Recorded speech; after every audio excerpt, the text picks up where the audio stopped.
Welcome back to the African-centered channel. Today we are talking about stacked traits, a massive part of GM crops growing popular in Africa. These are agricultural seeds that have multiple genetic modifications and are used by many developing countries, especially in Africa. Relying on imported seeds from the West, or any foreign supplier, has both advantages and disadvantages for Africa. Advantages: higher crop yields. Many imported seeds, especially genetically modified or hybrid seeds, produce more food per acre, helping to increase food supply. Disease and pest resistance. Some engineered seeds are resistant to pests, diseases and harsh weather, reducing losses. Faster growth hybrid seeds often grow faster and produce crops in shorter cycles, allowing multiple harvests in a year. Better quality crops. These seeds are often bred for better taste, size, or shelf life, making them more marketable. Economic growth. Higher production can lead to more exports, improving the country's economy. Disadvantages: dependency on foreign suppliers. Farmers must keep buying seeds every season, instead of saving seeds from their harvest. This creates a permanent reliance on Western companies. High costs. Imported seeds can be expensive, making farming less profitable for small-scale farmers. Loss of local seed varieties. Traditional indigenous seeds, which are adapted to local climates, may disappear as farmers stop planting them. Vulnerability to price changes. If Western companies raise seed prices, developing countries have no choice but to pay more. Intellectual property issues. Some seeds are patented, meaning farmers can't legally replant them, leading to lawsuits or restrictions. Environmental impact. Some high-yield seeds require chemical fertilizers and pesticides, which can harm soil and biodiversity over time. Now here is just a quick reminder to like, share, and subscribe, so this video will reach a wider audience and will help us to make decisions that would improve the agricultural sector and keep us safe. Now, let us continue. Is there a solution?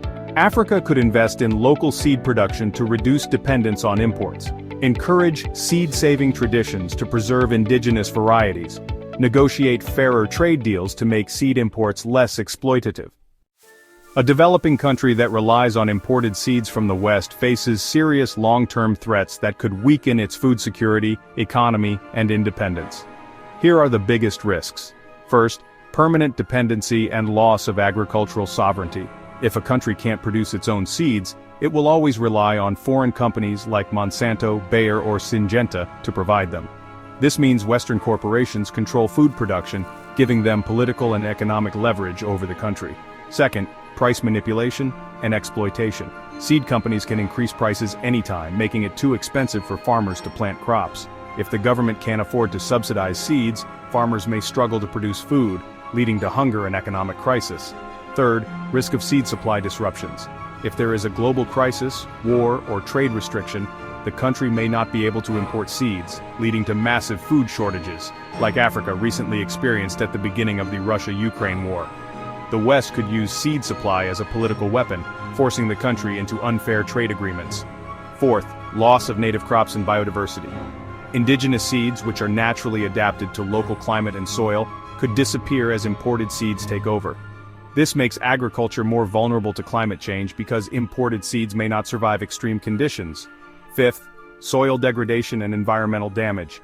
Many imported seeds require chemical fertilizers and pesticides that can damage the soil over time. Overuse of these chemicals can also pollute water sources and harm local ecosystems.